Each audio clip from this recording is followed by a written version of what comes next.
اور اسی طرح ایک خوبصورت ورس، انجیل مقدس کی پیاری ورس، اتنی خوبصورت ورس جس کو سن کر ہم ایک نئی زندگی میں فوری داخل ہو سکتے ہیں۔ اور میرا ایمان ہے کہ آج آپ جب اس ورس کو سنیں گے، اسی گھڑی سنتے ہی آج خدا یسوع مسیح آپ کی زندگی کا مالک ہو جائے گا۔ لکھا ہے کلام مقدس میں، کیونکہ خدا نے دنیا سے ایسی محبت رکھی کہ اس نے اپنا اکلوتا بیٹا بخشا تاکہ جو کوئی اس پر ایمان لائے ہلاک نہ بلکہ ہمیشہ کی زندگی پائے۔ آمین۔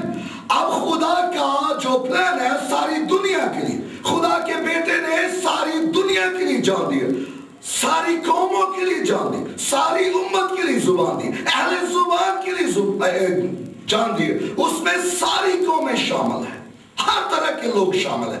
اب کلام فرماتا ہے خواہ وہ کسی قوم سے ہو، کسی رنگ سے ہو، کسی نسل سے ہو، کسی مذہب سے ہو، کسی علاقے سے، جو کوئی خداوند کا نام لے گا وہ ہلاک نہ ہوگا بلکہ ہمیشہ کی زندگی پائے گا۔ یعنی جو خدا کے بیٹے پر ایمان لائے گا۔ اب جو کوئی آج میں آپ کو بتانا اور سکھانا چاہتا ہوں، میرے بیٹی غور سے سن، میری بیٹی غور سے سن، میرے بھائی غور سے سن، میری بہن غور سے سن، میرے بزرگ غور سے سنو، اس لیے کہ جو کوئی آپ ہے، جو کوئی سے مراد فرد واحد، اگر آج آپ اس کی آواز کو سن رہے ہیں تو آپ اس آواز کو سنتے اقرار کریں اور کہ خداوند آسمانی باپ، میں تیرا شکر کرتا ہوں کہ تیرا بیٹا میرے لیے آسمان سے نیچے اتر کر آیا، وہ میرے لیے نیچے آیا، مجھے بچانے کے لیے آیا اور میری خاطر دوڑتا ہوا صلیب پر مصلوب ہوا۔ میری لعنت، میری بدکرداری، میری خطائیں آپ نے اوپر لے لی، جو مار میں نے کھانی تھی، جو ذلت میری لی تھی، جو دکھ میرے تھے وہ میرے یسوع نے لیے، جو زخم مجھے لگنے تھے وہ میرے یسوع نے لے لیے۔ ہاں اگر آپ کہیں گے یسوع تو میرے لیے مارا گیا، میرے لیے کوٹا گیا، میرے لیے کچلا گیا، میرے لیے گھائل ہوا، میرے لیے لعنتی بنا، میرے لیے شرمندگی بردار کی، میرے لیے رات کیا گیا، میرے لیے تو نے ہاں کانٹوں کا تاج پہنا، میرے لیے کوڑے کھائے، میرے لیے مار گیا، میرے لیے دفن ہوا، میرے لیے تو جی اٹھا اور تو زندہ اور عبدالعباس زندہ ہے اور باپ کے دائنے بیٹھا ہے اور پھر سے مجھے لینے کے لیے آ رہا ہے۔ تو یقین کرو، یقین کرے میرے بیٹے، یقین کرو میرا عزیزو، ابھی اسی وقت خدا یسوع مسیح آپ کا مالک بن گیا ہے، وہ آپ کی زندگی کا مالک بن گیا ہے، وہ آپ کا خداوند بن گیا ہے، کیونکہ اس نے کس کے لیے جان دی ہے؟ کس کے لیے؟ جو کوئی کون ہے؟ آپ کہیں، میں اپنے آپ کو کہیں، میرے لیے کہیں خداوند تو نے میری خاطر ایسا کیا، ہاللیلویہ، کہیے میرے لیے خداوند تو نے کیا، تو پھر آپ خداوند کے بیٹے اور فرزند ہیں۔ آمین۔ میں یہاں پہ آج آپ کے سامنے یہ ورس رکھتا ہوں، یوحنا کی انجیل اس کا 3 باب اس کی 36ویں آیت، جو بیٹے پر ایمان لاتا ہے ہمیشہ کی زندگی اس کی ہے، لیکن جو بیٹے کی نہیں مانتا زندگی کو نہ دیکھے گا بلکہ اس پر خدا کا غضب ہوتا ہے۔ دیکھیں کتنی خوبصورت بات خدا ہمیں آج کہہ رہا ہے، اگر کوئی بیٹے کی نہیں مانتا تو زندگی کو نہ دیکھے گا بلکہ اس پر خدا کا غضب رہے گا، وہ غضب کے نیچے رہے گا اور غضب سے ہلاکت آتی ہے، موت آتی ہے۔ آج اپنی زندگی سے اس ہلاکت کو دور کر لیں، اسے قبول کر لیں، اس کے فرزند بن جائیں، آج اپنا آپ اسے دے دیں۔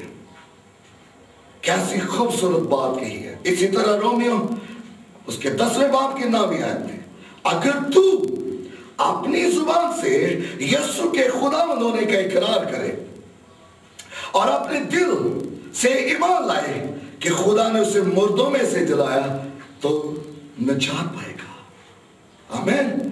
کیا کرے؟ اگر تو اپنے دل سے کیا لائے؟ ایمان، اور منہ سے کیا کرے؟ اقرار کہ خدا نے اپنے بیٹے کو مردوں سے جلایا، یعنی اس کو مردوں میں سے کیا کیا؟ زندہ کیا۔ اور آپ کا ایمان ہونا چاہیے دنیا کی ساری قبروں میں ایک ہی قبر خالی ہے اور وہ میرے یسوع کی ہے، اور دنیا میں جتنے بھی نبی رسول ہیں सब जमीन पे है, लेकिन खुदा का बेटा आसमान पर है और फिर से हमें लेने के लिए आ रहा है। अगर आज आप इकरार करते हैं, ईमान लाते हैं कि वो मुर्दों में से जिंदा किया गया और वो जिंदा और अब्दुल जिंदा है, तो आप ही वो फरजंद हैं खुदा के, आप ही खुदा के बेटे हैं जो उसकी बादशाह में आज दाखिल हो गए हैं। आमीन। खुदा यीशु मसीह ने हमारे लिए जान दी, उसने हमारे गुनाहों का कफारा दिया। सिर्फ उसकी कलवरी की कुर्बानी की बदौलत हमारे गुनाह माफ हुए। बस हमारे लिए जरूरी है कि उसे कबूल करें, अपने लिए उसकी कुर्बानी कबूल करें, अपने बचाए जाने के लिए उस पर भरोसा रखें। अगर आज उसकी कुर्बानी को कबूल करते हैं और अपने बचाए जाने के लिए उस पर भरोसा रखते हैं, तो मैं एक क्वेश्चन आपके लिए छोड़ने लगा हूं। आगे आपको मैं बताऊंगा मसीह को बतौर नजात देंदा और मालिक कबूल करने का क्या मतलब है, क्या मानी इसके। नंबर 1, 3 बातों में पहली बात आपके सामने, 3 स्टेप आपको लेने हैं, 3, और इनमें पहला जो है नंबर 1 है, खुदा के आगे अपने गुनाहों का इकरार करें और उससे माफी मांगे। यह गुनाह छोड़ने का रवैया और रजामंदी है, और इसके साथ एक वादा है। पहला यूहन्ना का खत उसके पहले बाब की 9वीं आयत में लिखा है, अगर अपने गुनाहों का इकरार करेंगे तो वो हमारे गुनाहों को माफ कर दे और हमें सारी नाराजगी से पाक करने में सच्चा और आदिल है। कैसी खूबसूरत बात है। इकरार करेंगे, आप हर तरह की नाराजगी से पाक और साफ हो जाएंगे। नंबर 2, खुदा यीशु मसीह से कहें कि वो आपके दिल और जिंदगी में आए ताकि वह आपका नजात देंदा और मालिक हो। ये खुदा यीशु मसीह के मुतालिक सिर्फ ईमान रखने से ज्यादा है, लेकिन यीशु मसीह को अपना शख्सी नजात देंदा और खुदावंद कबूल करना है। नंबर 3, उसका यकीन करें। किसका? खुदा यीशु मसीह का, क्योंकि उसने कहा मैं तुमसे सच कहता हूं, और उससे सच कहा, उसका यकीन करें ताकि वो अपने वादे पूरे करे। आपको साफ तौर पे बताऊंगा और आज आपके सामने ये बात रखूंगा, जब आप उसका यकीन करेंगे तो आपकी जिंदगी में अपने वादे को पूरा करेगा, क्योंकि उसके सारे वादे किसके साथ हैं? हाँ के साथ। वो आपको माफ करे, आपको अपना बनाए, आपके दिल में आए, आपको शैतान की बादशाही से खलासी दे और आपकी जिंदगी की बादशाही में दाखिल करे, आपको अपनी बादशाही में दाखिल करे, आपको खुदा का फरजान बनाए, आप में नई पैदाइश का मौजज़ा करे, आप में रूह कुदस डाले, आपको अपना बनाए और जिंदगी की किताब में आपका नाम लिखे। ये ईमान के वसीले से, खुदा पर सादा ईमान रखने से वो हमारे लिए हकीकत बनता है। खुदा सादा ईमान की कदर करता है, वो आपके दिल के दरवाजे पर खटखटाता और इंतजार करता है ताकि आप में आकर अपना काम पूरा करें। वो आज नॉक कर रहा है, खटखटा रहा है।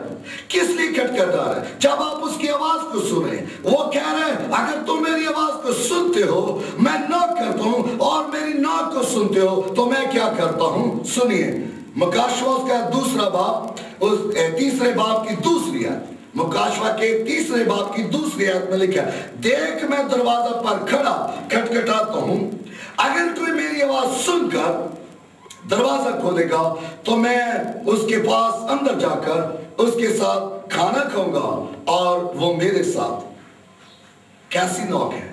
आप खोलेंगे, वो आएगा आपके साथ और फाके रखेगा, खाना खाएगा, आपके साथ सुकुनत करेगा, आप में सुकुनत करेगा और आपके साथ खाना खाएगा। क्या आप अपने दिल का दरवाजा खोलेंगे और आप अपना काम अभी करेंगे? अगर आप अपना काम करेंगे तो खुदावंद अपना काम जरूर करेगा। सुनिए, लाजर की कब्र पर खुदावंद ने कहा इस कब्र से पत्थर को क्या करो, हटा दो। तो मार्था कहने लगी यीशु वो तो गला सड़ा है। यीशु ने क्या कहा? फकत ईमान रख, तेरा भाई मुर्दों में से क्या किया जाएगा? जिंदा किया जाएगा। और उसी घड़ी पत्थर हटाया गया तो क्या मौजूदा हुआ? यीशु ने कहा लाजर